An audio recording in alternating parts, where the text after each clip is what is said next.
into the world, that those who do not see may see, and those who see may become blind. Some of the Pharisees near him heard him say these things and said to him, "Are we also blind?" And Jesus said to them, "If you were blind, you would have no guilt. But now that you say we see, your guilt remains."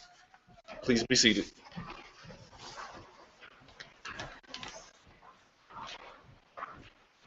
Good morning. Grace and peace to you from God the Father and our Lord Jesus Christ. The theme of the message that I bring to you this morning is everyone has a purpose. It is just a reminder of how important we all are in God's divine plan. No matter how young or old, or tall or short, soft-spoken or loud, rich or poor, deaf or blind, we are all here for a reason. We are all here for a purpose. We all matter to God. Every one of our lives has a God-given meaning, and we have an important role to play during our lifetimes. And even if we never come to an understanding of what that purpose is, sooner or later, others will see it in us. But not understanding what our purpose is does not diminish the fact that we do have a purpose. And so in this gospel text from the 9th chapter of John, the disciples asked Jesus why this man was blind from birth. You see, in their human thinking, his blindness must have been some form of punishment by God for his sins or the sins of the parents. In their human way of thinking, blindness was a bad thing, a curse that could have only been brought about by some evil deed or lack of responsibility on the part of the parents. Now you have to remember something though.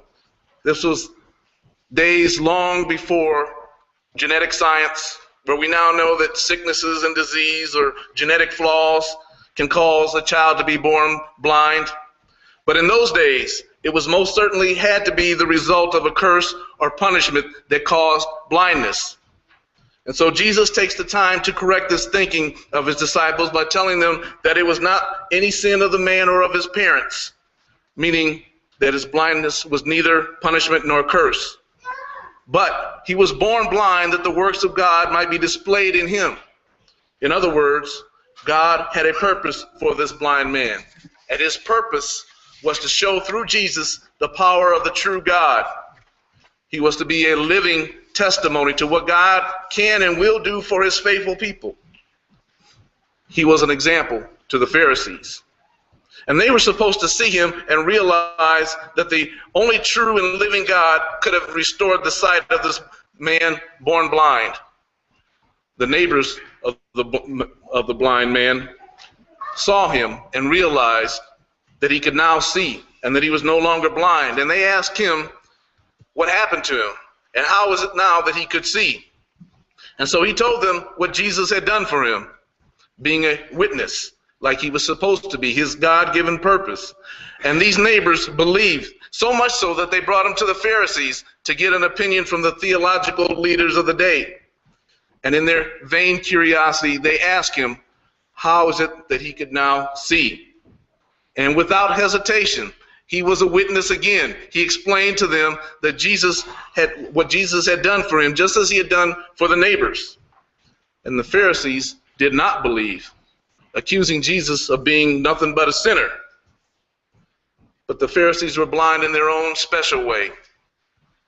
They were not blind with their eyes, but they were blind with their mind. They did not believe the evidence of their eyes and ears, and they refused to believe what Jesus could do, and that he could do all of these things that people said he could do, and that he did, because he did not conform to their perception of what Messiah should be. You see, in their minds, the Messiah would never violate the Sabbath by doing